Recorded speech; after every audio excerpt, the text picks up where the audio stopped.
En quête de sens, l'émission qui met en valeur les entrepreneurs passionnés pour vous inspirer. Avec Elodie sur Radio Grand Lac. Bonjour. J'adore ce nouveau slogan, j'adore. Bienvenue sur Radio Grand Lac, c'est Elodie bien évidemment. Et je suis ravie de vous retrouver aujourd'hui pour ma chronique En quête de sens. Vous l'avez entendu, on a un petit peu changé la petite phrase qui donne envie, elle est super. C'est donc la chronique qui met en valeur les entrepreneurs passionnés pour vous inspirer. Cette émission, vous le savez, elle est consacrée à cette thématique qui m'est chère, aussi bien dans ma vie personnelle que dans ma vie professionnelle, puisque j'en ai fait mon métier, guider chacun dans sa quête de sens et révéler ses talents. Vous le savez, j'ai à cœur de montrer que tout est possible et de donner les clés pour oser suivre ses rêves.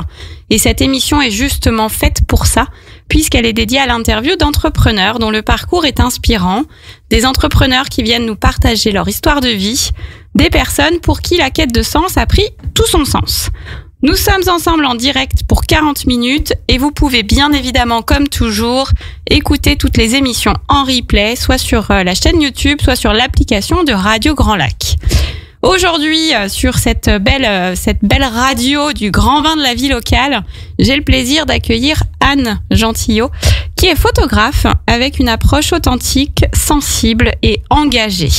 Avant de vous en dire plus, accueillons Anne. Bonjour. Bonjour Elodie. Comment vas-tu ? Je vais très très bien, merci beaucoup, en pleine forme. Super. Ce que vous disent pas nos invités à chaque fois, c'est qu'en fait, ils sont un petit peu stressés, mais tout va bien se passer. Avant qu'on parle un petit peu plus précisément de ton activité, de la photo, de comment tu révèles la singularité de chacun et la valeur de chacun, est-ce que tu peux nous en dire un petit peu plus sur toi ? Oui, bien sûr, oui. Donc j'ai bientôt 40 ans, je suis maman de 2 enfants et je vis en Isère depuis 4 ans. Voilà, donc on est venu s'installer à la campagne après 12 ans à Lyon. Donc je suis très heureuse de vivre ici et ça a correspondu à peu près à ma reconversion aussi. Donc je vais te raconter un peu tout ça plus en détail après. Tout à fait. Donc tu es partie de la ville pour aller à la campagne et tu nous parles que c'est à peu près au moment où ça correspond à peu près à ta reconversion. Mais alors justement, parle-nous un petit peu plus de ta carrière, de ta vie professionnelle. Je l'ai dit très rapidement, aujourd'hui tu es photographe, tu es donc entrepreneur puisque tu es ici, mais ça n'a pas été toujours le cas. Absolument. Quel a été ton parcours ? Alors j'ai eu une première partie de carrière de 10 ans dans le secteur sanitaire et médico-social. Donc avant de devenir entrepreneur, j'étais directrice adjointe d'un établissement pour adultes handicapés, donc dans le médico-social à Lyon. Et donc j'ai eu besoin de changement. Donc à un moment donné, donc ça a correspondu c'était après la naissance de mon 2e enfant, période un petit peu de vulnérabilité, d'immense fatigue et aussi un peu difficile au niveau de la vie familiale. Donc j'ai senti que j'avais besoin de faire une pause, surtout pour pas aller trop loin dans l'épuisement. Donc j'ai pu faire cette pause. L'association dans laquelle je travaillais m'a vraiment accompagnée dans ce changement. Et donc j'ai pris le temps de me poser, de me faire accompagner aussi pour réouvrir aussi des portes. Je me suis dit finalement, je me suis préparé un plan de carrière avec des études, un diplôme qui correspondait à tout ça. C'était un métier que j'adorais vraiment. Mais je me suis dit finalement, il y a des choses que je vis pas si bien que ça et peut-être que j'ai besoin de me connaître un peu plus pour vraiment me sentir pleinement épanouie. Donc voilà, j'ai pris le temps de la réflexion à ce moment-là. C'est bien, c'est super quand on arrive à être suffisamment vigilante et à pas aller jusqu'à l'épuisement total. Tu nous le dis, tu as fait tes études dans cette intention-là, tu as eu un poste, donc tu étais directrice adjointe d'un établissement, donc c'est pas rien, effectivement, c'est des postes qui sont prenants, aussi bien en temps qu'en énergie que émotionnellement, j'imagine. Oui. J'imagine bien. Et donc tu nous partages le fait que ça plus la naissance de ton 2e enfant, il y avait de la fatigue, il y avait ça n'allait pas. En tout cas, il y a quelque chose qui était de l'ordre du mal-être. Oui, c'est ça, du mal-être. Et donc vraiment à ce moment-là, j'étais vraiment dans l'épuisement. Et ensuite, j'ai pu me rendre compte que j'étais pas forcément complètement alignée par rapport à ma personnalité en fait. Ah oui, donc il y a aussi cet aspect-là, c'est-à-dire finalement j'ai fait des études pour ce métier-là. J'aime ce métier-là, c'est ce que tu nous as dit, j'adorais. Hein. Ouais. Mais en fait, si je réfléchis bien, je me rends compte qu'il y a quand même des choses qui ne me conviennent pas. Ouais, c'est ça exactement.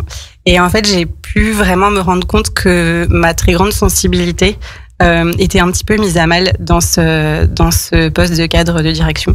Parce que je prenais beaucoup de choses très à cœur. Il y a toujours des problèmes dans ce genre de situation. Et du coup, c'est vrai qu'au niveau de l'anxiété que je pouvais vivre chaque jour, c'était devenu un peu trop pour moi. Et donc, j'ai pu aussi, lors de cet accompagnement que j'ai reçu pour réfléchir à moi et à mes fonctionnements, etc., identifier que j'avais vraiment besoin de créativité. Et que le travail que j'avais me permettait pas forcément de développer cette créativité au quotidien. Donc c'est vraiment des piliers que j'ai pu identifier. Les relations que je pouvais partager avec les gens, ça c'était déjà présent dans mon ancien poste, c'est ça qui me faisait vraiment vibrer. Donc j'avais besoin d'un métier dans lequel je me sentais pleinement en relation avec les autres, avec de la créativité, avec un quotidien qui bouge, de pouvoir changer de lieu, rencontrer des nouvelles personnes.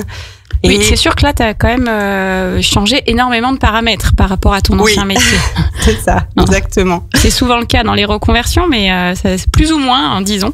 Oui, là, j'ai changé beaucoup de choses, effectivement. Et il y avait aussi ce côté de devenir indépendante, en fait, qui m'a attirée. Au début, j'étais un peu frileuse parce que mon mari avait monté son entreprise quelques années auparavant et je voyais que c'était quand même un gros challenge. Donc voilà, au début je savais pas trop, mais finalement je me suis dit là je pense que pour cette période de vie j'ai besoin d'être indépendante, de faire les choses à ma manière, de la façon qui me ressemble vraiment. Et donc je me suis lancée de ce défi-là, voilà, de devenir entrepreneur. Oui, si on parle d'un défi, tu dis je vois que mon mari c'est un vrai challenge, mais j'y vais quand même. Moi, je reviens sur la petite transition du coup, au moment où tu t'es dit stop, ça me convient plus. J'adore mon métier, ok, mais il y a d'autres choses qui me conviennent pas. Je suis en train de m'épuiser et j'aspire à autre chose. C'est un peu ce que j'entends dans ce que tu racontes. C'est important, je trouve, de bien répéter à toutes les personnes qui nous écoutent que tu t'es fait accompagner. T'as pris le temps de réfléchir, t'as pris le temps de faire un travail sur toi pour savoir qui tu étais profondément, comprendre comment tu fonctionnes. Exactement. Et je trouve que c'est important de le dire. Pour moi, c'est une des clés pour ensuite arriver à définir un métier qui nous convient. Parce que si on tend vers un métier qui va à l'encontre de notre fonctionnement, par exemple, ça va nous apporter d'autres difficultés. Oui. Donc, tu as pris ce temps-là pour être accompagnée, pour pas faire ça toute seule, pour vraiment identifier qui tu es. Et tu nous l'as dit, tu as identifié certains critères qui étaient importants. Il y avait la polyvalence, le fait de bouger, etc. Il y avait le contact humain et il y avait la créativité. T'aurais pu envisager 150 000 métiers. Pourquoi avoir choisi celui de photographe ? Alors oui, alors du coup, je vais vraiment dans ton sens déjà sur le fait que j'ai pris le temps. J'ai passé plusieurs semaines à pas faire grand-chose parce que j'avais déjà besoin de retrouver l'énergie. Oui, alors quand on est en épuisement, pro ou pas pro d'ailleurs, c'est important de prendre un temps de pause pour prendre soin de soi, effectivement. Exactement, ouais. Et ensuite, quand j'ai quitté mon poste, je savais pas du tout ce que j'allais faire et c'était ok pour moi. En fait, je me suis dit, on verra après, je vais prendre le temps après de réfléchir. Et c'est vraiment de m'être laissé du temps qui m'a permis de créer un nouveau projet qui me correspondait. Même si, je le précise aussi, mais ça a dû te générer du stress de pas savoir, de quitter un emploi qui était quand même assez stable et sécurisé. Donc c'est quand même possible. Alors je dis pas qu'il faut tout arrêter du jour au lendemain sur un coup de tête, mais en tout cas t'es allé chercher d'autres ressources et d'autres solutions à ce moment-là. Oui, c'est possible et je pense que c'est un élan intérieur aussi que j'ai écouté en fait. Quand on sent qu'on a besoin de changer et de remettre en question des choses, même si elles sont stables et qu'elles peuvent être rassurantes, c'est important d'aller écouter cet élan-là et d'aller chercher justement quelles pistes peuvent s'ouvrir devant nous. Alors pourquoi la photo ? En fait, j'ai demandé à des proches dans quel métier ils me verraient. Enfin, j'ai vraiment demandé des feedbacks à des personnes qui étaient proches. Et donc, parmi ces personnes, il y a quelqu'un qui m'a dit tu pourrais être photographe d'événements familiaux. parce que j'avais déjà fait des photos pour le baptême de leurs enfants. Voilà, donc j'avais déjà utilisé un appareil photo. J'avais déjà utilisé un appareil photo, oui. Je te confirme. Mais donc, de manière amateur, je faisais des cours photo pour en loisir. Ah oui, quand même, c'était quelque chose c'était un de tes centres d'intérêt. C'était un de mes centres d'intérêt, absolument. Ouais. Ok. Donc, et c'est vrai que j'avais pris beaucoup de plaisir à faire ce reportage vraiment, sans avoir aucune formation. Et j'avais été fière du résultat. J'avais trouvé ça chouette et j'avais été hyper heureuse de pouvoir donner à ces familles et aux invités qui étaient là des belles images de leurs enfants, des moments de vie que j'avais pu capter. Donc je me suis dit ah oui, en fait faire ça tout le temps, ça pourrait être génial. Donc voilà, donc en fait ça faisait partie des pistes que j'avais. Et j'avais aussi deux ou trois autres idées. Et j'ai fait une petite formation à l'entrepreneuriat avec Postadem.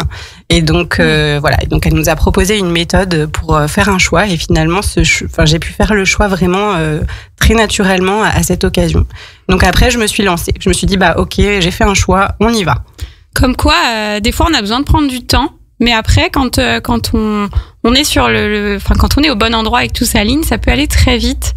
Ouais. Donc ça, c'est rigolo, c'est que t'as une personne qui te dit tiens, pourquoi pas photographe, et là il se passe quelque chose où tu te dis bah ouais, c'est vrai, j'ai adoré il y a une sorte de je me projette en fait, je m'y vois bien, ça me donne envie. Tu parlais d'élan, des fois on a un peu le ventre, les papillons dans le ventre, l'envie, enfin voilà, il y a des fois des petites étincelles. Moi je le vois chez les personnes que j'accompagne, des fois quand elles commencent à toucher du doigt le projet qui leur convient, on sent qu'il y a l'excitation, comme les enfants quand ils attendent que le Père Noël passe là. Ouais. Oh, génial. Donc toi, il y a vraiment eu ce truc, ça me donne envie, et derrière, ça t'a donné l'énergie pour concrétiser tout ça. Bah oui, c'est ça. En fait, l'accompagnement que j'ai fait m'a vraiment permis de me projeter dans complètement autre chose, en levant des freins psychologiques en fait, parce qu'on a toujours peur. Donc voilà, du coup, il y a un moment où je me suis mise dans une bulle dans ma tête. Je me suis dit, mais si j'avais aucune contrainte, qu'est-ce que je ferais ? Donc ça faisait partie des options. Et ensuite, j'ai rencontré des photographes, donc notamment une collègue photographe qui s'était reconvertie. Et du coup, de rencontrer des gens qui l'avaient déjà vécu, ça m'a vraiment donné l'élan de me dire, bah oui, en fait, c'est possible. Moi aussi, je peux y aller si c'est quelque chose qui me fait envie. Je peux tenter l'expérience, et puis après tout, si j'y arrive pas, c'est pas grave. Mais si j'essaye pas, je saurais pas si je vais y arriver. Ça aussi, c'est important, effectivement. C'est si j'essaye pas, je ne pourrais pas savoir. Et c'est beaucoup plus facile de regretter de ne pas avoir tenté que de se dire j'ai tenté, ça marche pas. C'est pas grave, on trouve des solutions si vraiment ça ne fonctionne pas. Et tu nous as parlé d'une petite formation à l'entrepreneuriat. Pourquoi ? Tu nous l'as dit au tout début, il y avait l'indépendance qui m'attirait. Pourquoi ça t'attirait ? Parce que tu nous l'as dit, tu le savais, ça allait être un challenge. Qu'est-ce qui fait que tu avais envie d'être entrepreneur ? Alors, en fait, c'est vraiment, donc c'est aussi quand j'avais fait mon petit questionnaire auprès de personnes qui étaient proches, c'est quelque chose qui était ressorti. Et c'est vraiment grâce à ces personnes que j'ai pu me poser cette question. Enfin, à la base, j'étais pas du tout partie là-dedans. Je pensais retrouver un boulot salarié à peu près dans le domaine où j'étais. Donc, en fait, je pense que ça a résonné. Et je me suis dit, oui, vraiment là, par rapport à ce que je pouvais vivre dans ma vie d'avant, je sens que j'ai vraiment envie de me déployer personnellement et comme j'ai envie de le faire. Et donc, du coup, quand j'ai vu cette petite formation, je me suis dit, c'était 2 jours. Et je me suis dit, c'est l'occasion d'aller connaître un petit peu c'est quoi l'entrepreneuriat. Finalement, là, je peux pas faire vraiment un choix en sachant pas ce que c'est. Donc, je me suis immergée pendant 2 jours dans cette formation qui a balayé plein d'aspects de l'entrepreneuriat. Et je me suis dit, je me paye cette formation et à la fin, je saurai si j'ai envie ou pas d'être entrepreneur. Ouais. Bon, après, je l'ai su au bout d'1 heure, je pense, que j'avais envie. Mais voilà, je me suis donné un petit peu les moyens de me dire, je vais me confronter à ce que c'est, et du coup, pas uniquement à travers l'expérience que je pouvais voir de mes proches. C'est très juste ce que tu dis, c'est que parfois on a des envies, mais savoir si vraiment c'est ce qu'on veut ou pas. Je trouve ça génial que tu sois allé interviewer des photographes, mais aussi que tu sois allé voir cette fameuse formation, sensibilisation à l'entrepreneuriat. Et en plus, tu le dis, au bout d'1 heure, je savais. Moi, ça m'avait fait pareil quand j'avais repris mes études, quand je me suis reconvertie. Au bout de même pas une semaine, je savais que j'étais au bon endroit. Donc ça, c'est chouette. En plus, ça vient nous donner encore plus d'énergie et encore plus de force pour continuer. Ouais. Donc tu fais tout ça et là, tu te lances. Du coup, tu t'es lancé photographe à ton compte en quelle année ? En 2020, du coup. En 2020. Alors, il y a eu le confinement qui est passé par là. Donc, ça m'a pas forcément facilité les choses. Parce que ma reconversion, donc j'ai décidé de devenir photographe en février 2020. Et donc, j'avais prévu de me former jusqu'à la fin de l'été et de commencer vraiment en septembre. Au final, c'est ce qui s'est passé, sauf que j'avais 2 enfants en bas âge à la maison. Donc, du coup, j'ai dû jongler entre la vie de famille et ce nouveau projet. Alors, au départ, j'étais pas très contente quand même quand on a annoncé le confinement. Et puis, je me suis dit, mais il n'y a pas moyen que ça mette en cause ce projet. Donc, au final, ça m'a peut-être aidé à le renforcer, presque. Ouais, je sais pas. En tout cas, je me suis dit, non, il n'y a pas moyen que ça remette en cause ce projet que j'ai mûri pendant plusieurs semaines, etc. Donc, on s'est organisé.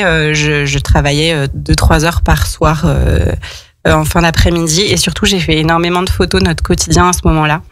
Parce que je me suis formée en e-learning. Et donc, la théorie, c'est important, mais il faut aussi énormément pratiquer comme toutes les choses qu'on apprend. Donc, je me suis donné le challenge de faire un mini-reportage de chaque journée. Donc, du coup, au final, ça a été une grande aide. Et puis, ça nous a fait des beaux souvenirs de cette période un peu spéciale.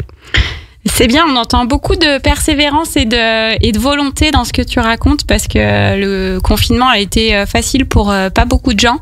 Moi personnellement, j'avais pas d'enfants, donc c'était plutôt chouette comme période, et en plus j'avais déjà créé mon entreprise, donc tout était parfait. Mais j'entends que quand on est en pleine créa et qu'on a des enfants en bas âge, c'est pas la même. Et t'as persévéré, tu t'es donné les moyens. C'est pas la première fois que tu utilises cette expression, et je trouve qu'elle te va bien. C'est se donner les moyens d'aller là où on a envie d'aller.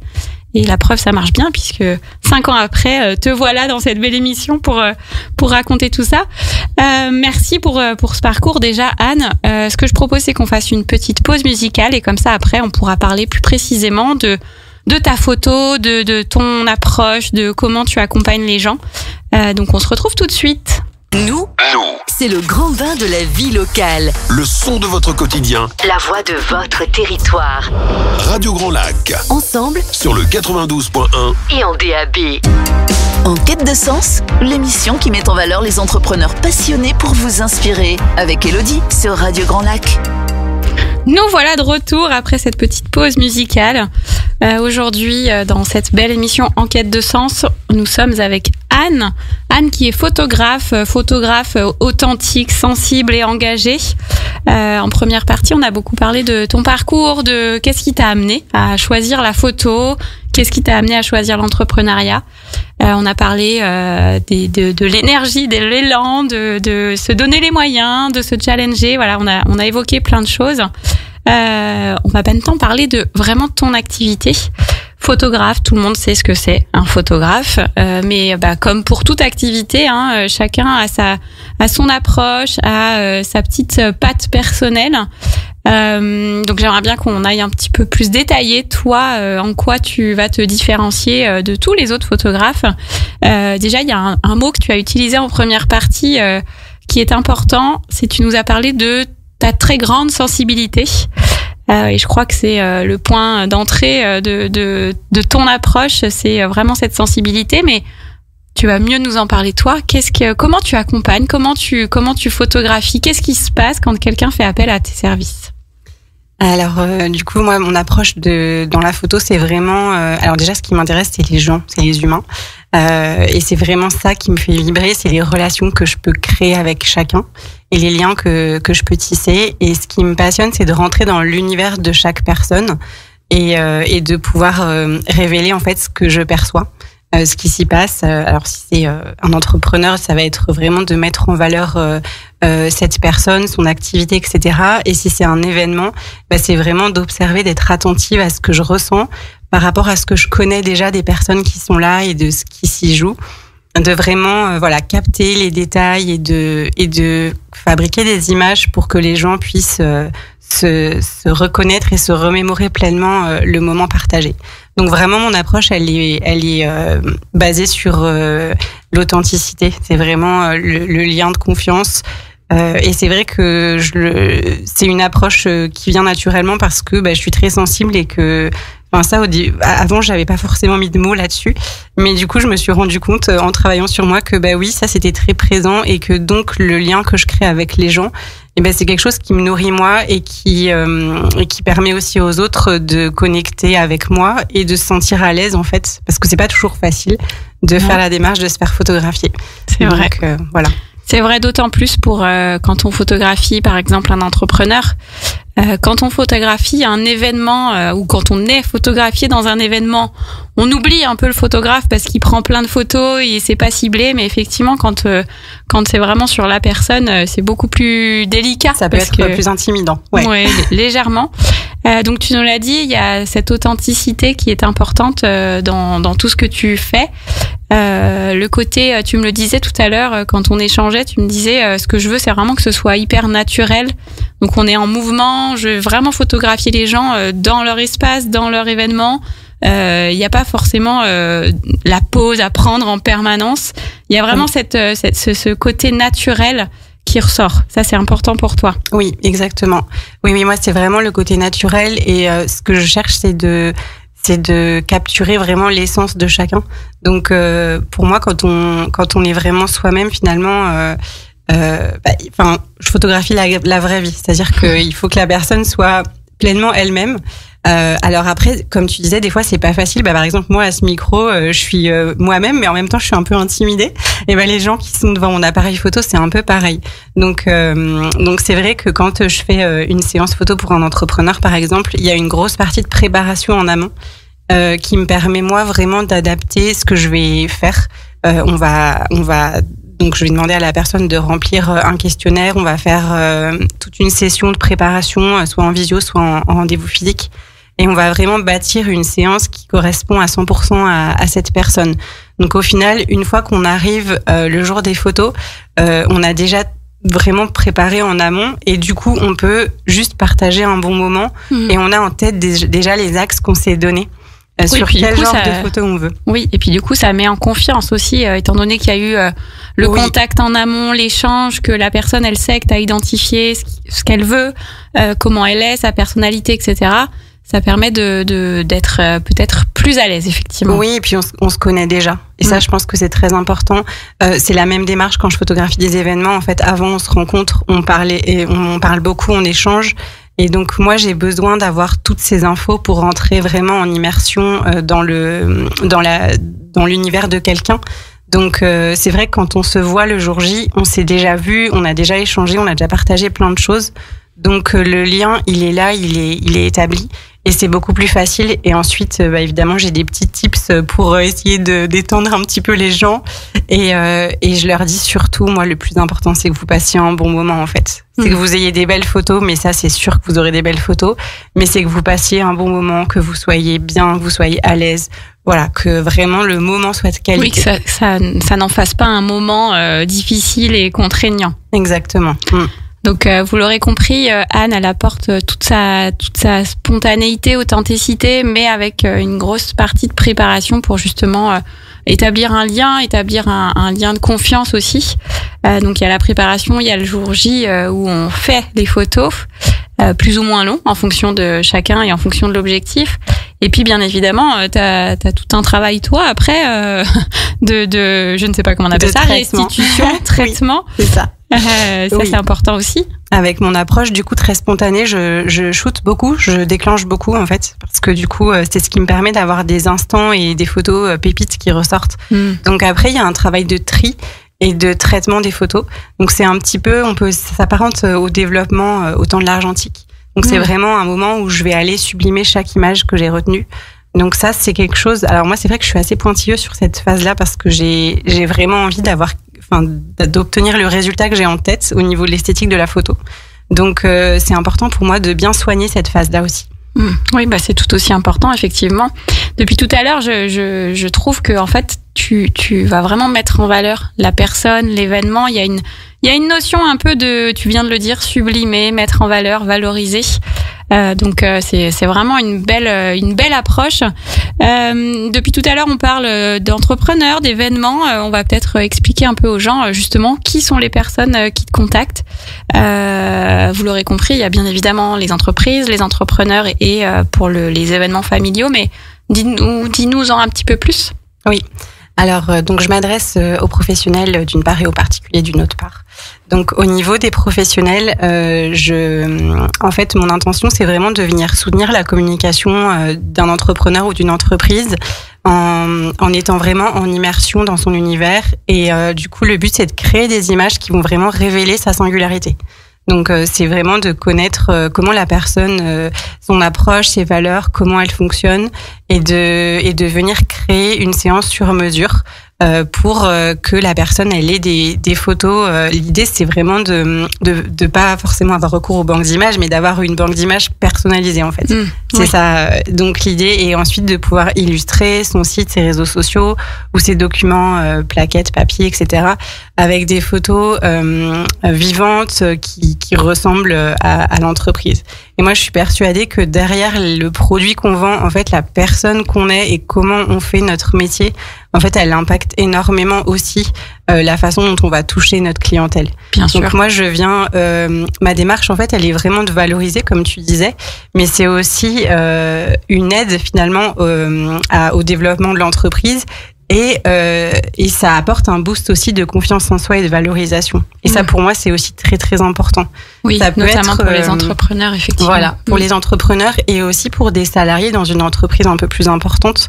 Il y a aussi beaucoup de gens qui travaillent, entre guillemets, dans l'ombre ou en coulisses, dont on voit pas le métier. Et je trouve ça vraiment intéressant d'aller en immersion et d'aller montrer la technicité, le savoir-faire, et tous les talents en fait qui sont cachés, et de pouvoir aussi valoriser de cette façon-là les salariés dans une entreprise. Oui, donc tu vas vraiment valoriser tout ce qui a besoin d'être valorisé. Ça c'est vraiment important, effectivement, tu l'as dit. Donc pour récapituler, Anne, elle peut proposer ses services aux entrepreneurs, les entrepreneurs qui du coup ont besoin de photos pour, tu l'as dit, hein, la com, communiquer sur les réseaux, sur les sites internet, etc. Et puis même pour avoir souvent, dès qu'on fait une presta quelque part, on nous demande une photo. Et donc c'est toujours chouette quand on a une belle photo. Hein. Voilà, on ne peut plus être en galère quand on nous demande un portrait. Exactement, parce qu'en plus c'est beaucoup plus qualitatif et beaucoup plus gratifiant que les selfies qu'on peut faire, qu'on essaye de faire devant un mur blanc et qui rendent pas du tout. C'est vrai. Enfin ouais, qui rendent pas bien. Hein, je sais de quoi je parle. J'ai utilisé ça pendant longtemps. Donc les entrepreneurs qui ont besoin de communiquer sur leurs activités, mais à travers eux, parce que tu l'as dit, effectivement, souvent derrière un service, derrière une presta, ce qu'on cherche en fait, c'est la personne. Hein, on va vers les personnes par rapport à leur singularité. Donc toi, tu vas mettre en valeur tout ça, donc leur permettre de communiquer sur eux et donc de développer leur activité. Et tu vas aussi proposer tes services aux entreprises à plus grosse échelle qui auraient besoin de communiquer sur leur activité également. Où là, tu vas pouvoir shooter le dirigeant, mais aussi les salariés, le savoir-faire, la technicité, peut-être des mises en situation. Enfin voilà, ça peut être très très varié au final. Oui, exactement. En fait, la diversité des photos, tout ça, on en parle pendant la préparation, effectivement. Donc ça va être vraiment personnalisé selon chaque besoin et chaque projet. Mais généralement, comme tu l'as très bien dit, c'est un mixte entre des portraits type photos de profil, parce qu'on en a quand même besoin. Des portraits d'équipe en situation. Ça peut être aussi d'amener des photos de contexte, de détails, de savoir-faire particulier, d'ambiance, de locaux, de mise en situation. Donc tout ça, vraiment, on le travaille en fonction des besoins de chaque client. Oui, et du coup, je pense à une chose aussi, c'est que ça peut être pour n'importe quelle activité. J'étais en train de penser à un entrepreneur que tu as shooté il y a pas longtemps, qui est cordiste, et en même temps tu as aussi fait des artisans, et puis tu peux aussi faire des coachs, des thérapeutes, donc ça peut vraiment être pour n'importe quelle activité. Oui, en fait, à partir du moment où la personne a un projet entrepreneurial et qu'elle développe une activité, elle a toujours besoin en fait de communiquer, de se montrer, etc. Donc ensuite, on adapte vraiment la mise en place en fonction de chaque métier. Exactement. Et moi, c'est ça qui me passionne aussi, c'est la diversité des personnes que je rencontre en fait. Donc je suis pas restreinte à un type de métier en particulier. Voilà. Tu vas à la découverte de tout le monde. Oui. Donc là, on parlait plutôt de mettre en valeur l'humain, l'activité, et on a aussi parlé des événements. Donc bien évidemment les événements perso, hein, mariage, baptême, etc. Mais ça peut être aussi, pendant qu'on est sur les entreprises, des événements d'entreprise, des portes ouvertes, une inauguration, oui, peu importe. Exactement. Ça peut être aussi pour des événements de ce type-là. Oui, ça peut être pour un anniversaire ou pour une inauguration. En fait, l'idée, c'est de garder des souvenirs et des images d'un moment fort de l'entreprise. Et c'est vrai que parfois, on se dit, il n'y a pas forcément besoin de photos, etc. Mais ensuite, ça permet vraiment de marquer l'histoire de l'entreprise dans le temps. Et encore une fois, de pouvoir communiquer avec des images qualitatives, en fait, ça change tout.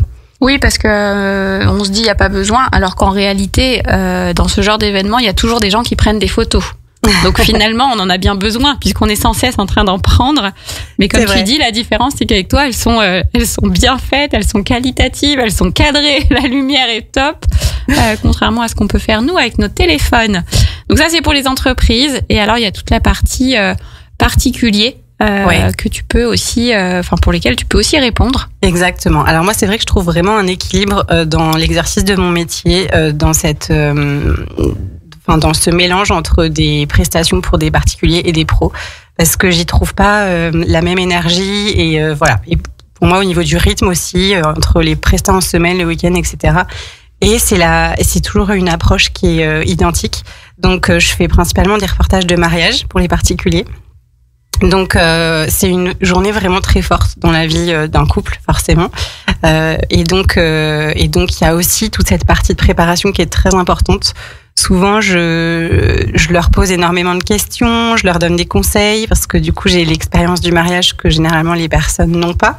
Donc c'est vrai qu'ils me disent ah oui, on n'avait pas pensé à ça. Voilà, donc il y a aussi un rôle de conseil et d'accompagnement qui est très important dans mon approche. On se rencontre avant aussi parce que c'est important qu'on se sente à l'aise. Moi, j'ai pas de problème à dire à des personnes que peut-être je peux les rediriger vers d'autres personnes parce que pour moi, la confiance et le feeling, c'est très important. Donc, oui, il faut qu'ils puissent se sentir en confiance le jour J et que vous soyez d'accord sur qu'est-ce qu'ils veulent, comment, etc. Ouais, il faut que les gens soient complètement en raccord avec mon approche et que moi, je sente aussi que je peux répondre à leurs besoins. Donc, au niveau du reportage, c'est vraiment de capter les instants sur le vif principalement. C'est vraiment du reportage pur. Alors en sachant qu'on a tout préparé avant sur les différentes phases de la journée. Donc ensuite, moi, quand j'arrive, je dis vraiment aux mariés, vivez votre journée pleinement comme vous devez la vivre. Vous vous occupez pas de moi. Oubliez-moi. Exactement. Je gère. Je connais déjà les noms des parents, des frères et sœurs, des personnes proches. Je sais où chaque moment de la journée va se passer, etc. Donc, je suis complètement autonome sur ce que j'ai besoin de savoir. Et donc vraiment, c'est des moments très forts. En fait, c'est pour ça aussi que je vibre fort sur les reportages de mariage parce que au niveau de ma sensibilité, de mes émotions, etc. C'est des super moments partagés. Et souvent, les mariés me disent, on a vraiment passé un bon moment à la fin de la journée. Avant d'avoir vu les photos, en fait, voilà, c'est le lien qu'on arrive à tisser ensemble qui est très chouette. Oui, alors je trouve que dans ces moments-là, plus tu arrives à devenir inexistante entre guillemets, c'est-à-dire qu'on t'oublie complètement et plus on va générer des belles photos, parce que c'est-à-dire que les gens seront pleinement dans leur moment. Et toi, avec ta sensibilité, j'imagine que tu captes aussi toutes les émotions, tout ce qui se passe, tout ce que tu ressens en fait. Oui, exactement. Alors moi, c'est vrai que je vais facilement rentrer en contact avec les invités et souvent les gens croient que je suis une copine des mariés. C'est qui cette copine qui fait des photos? Alors du coup, je leur dis non, on se connaissait pas avant, mais maintenant on est presque copains finalement, mais parce qu'on se connaît un peu plus. Mais l'idée c'est aussi moi j'aime bien discuter avec les gens quand j'arrive. Je leur demande bonjour, vous êtes qui? Voilà, on se présente. Comme ça déjà, je peux repérer qui est qui parce qu'il y a quand même beaucoup de monde le jour d'un mariage. Et surtout, ça leur permet d'être plus à l'aise parce qu'on a déjà un peu échangé. Et puis voilà, le moment des préparatifs, c'est le début du mariage. Il y a quand même tout un tas de choses à penser. C'est encore un moment voilà. Donc du coup, on a déjà partagé des moments forts avant même que la cérémonie commence. Donc après, les gens, en fait, ils m'ont déjà vu et donc du coup, c'est beaucoup plus simple. Ils sont à l'aise, en fait. Donc on est avec Anne aujourd'hui. Si vous cherchez une photographe qui soit authentique, qui vous permette de faire des photos ou de photographier votre événement tout en douceur, avec beaucoup de valorisation de tout ce qui se passe, bien évidemment contactez Anne. Pour ceux qui nous rejoignent, Anne est donc photographe, on l'a pas dit, mais les photographes sur Savoie, Haute-Savoie et Isère. Donc sur notre belle région, n'hésitez pas. On a beaucoup parlé des mariages, mais bien évidemment, tu peux faire n'importe quel événement familial, les baptêmes, les anniversaires, etc. En tout cas, ce qui caractérise Anne, c'est vraiment le côté naturel, authentique, où elle va shooter quand vous y attendez peut-être le moins, ou en tout cas, il n'y a pas besoin de prendre la pause pendant 1 minute 30 sans bouger. Au contraire, c'est le mouvement qui l'intéresse, c'est ça qui te fait vibrer. C'est un peu ça que tu nous as raconté. Tout à fait. Merci pour ce partage. Vous pouvez aller voir bien évidemment son site internet ou les réseaux sociaux. Vous verrez un petit peu ce qu'elle fait. Les photos sont toujours sublimes, sont toujours super belles. On se trouve même beau sur les photos alors qu'habituellement pas du tout. J'en ai fait l'expérience il y a pas longtemps. Donc n'hésitez pas. Comment on te trouve? Donc tu as un site internet, tu as les réseaux sociaux. Ton site internet, c'est quoi? Donc c'est www.annegentillot.com. En fait, mon nom d'entreprise, c'est mon nom. Ok. Donc c'est prénom, nom. Voilà. Gentillot, c'est comment ça s'écrit? Gentilleu. Ok. Voilà. Et donc sur mon site, il y a la partie pour les professionnels qui est un peu plus développée avec les différentes prestations que je propose, et la partie pour les particuliers aussi où il y a des articles sur mon approche et des exemples de reportages. Ok, donc n'hésitez pas à aller visiter le site internet de Anne. Vous l'aurez compris, que vous soyez un pro et que vous ayez besoin de photos pour communiquer, pour vous mettre en valeur, parce que vous avez besoin de photos qu'on vous en demande sans arrêt, ou alors en tant que particulier, n'hésitez pas. Donc son site internet, c'est son prénom et son nom tout attaché.com. Et puis tu es aussi sur les réseaux sociaux, sur Instagram et sur Facebook. Et sur Facebook, oui. Voilà. Ouais. Donc n'hésitez pas, vous pouvez contacter Anne, elle saura répondre à toutes vos questions. Si vous avez besoin, si vous vous posez la question, si vous avez besoin, si vous avez juste envie d'en savoir plus, que c'est dans vos projets mais que vous savez encore pas trop, n'hésitez pas à contacter Anne, elle se fera un plaisir de vous répondre, de vous expliquer encore plus en détail. Donc n'hésitez pas. Merci Anne d'avoir été avec nous. Merci beaucoup. Merci pour tout ce parcours, pour tout ce partage sous le signe de la sensibilité et de l'authenticité. Pour vous qui nous écoutez, bien évidemment, vous restez sur le grand bain de la vie locale sur Radio Grand Lac. Aujourd'hui, c'est une journée intense puisque vous allez retrouver à 13h Mireille pour l'émission Place aux associations. Je crois que je vais galérer à chaque fois. À 17h, vous retrouverez Sonia avec son émission Grandiose. Et à 18h, pour l'heure de l'apéro, vous retrouverez Eve avec C'est local et c'est bon. Pour ma part, bien évidemment, je vous retrouve très prochainement. Je vous souhaite à tous une très belle journée, presque ensoleillée. Et encore une fois, merci Anne d'avoir été avec nous. Merci beaucoup. Vous cherchez une communication efficace pour vos projets, vos événements ou votre entreprise? Ne cherchez plus. Radio Grand Lac, c'est votre partenaire de proximité pour un message qui porte loin. N'hésitez pas à nous contacter.